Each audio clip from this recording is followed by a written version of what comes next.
Biznesə başlamağımda büdcə ayırdığım büdcə mənim 5 AZN olmuşdu.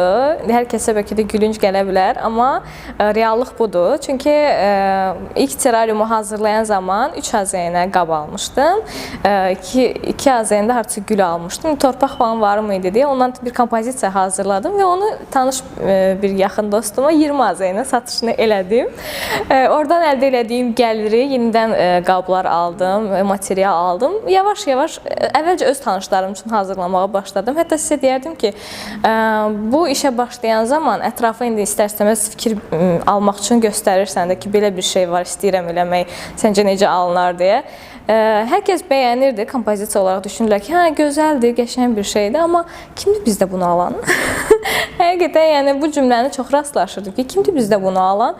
Hətta indi bəzi videolar hazırlayıram ki, o cümləni qoyuram, kimdir bizdə bunu alan və satdığım terrariumların sayılarını və s. şəkillər olaraq, video çəkilişlər olaraq qoyuram ki, yəni həqiqətən hər məhsulun müştərisi var. Sadəcə o məhsulu təqdimatını, satışını düzgün eləmək lazımdır.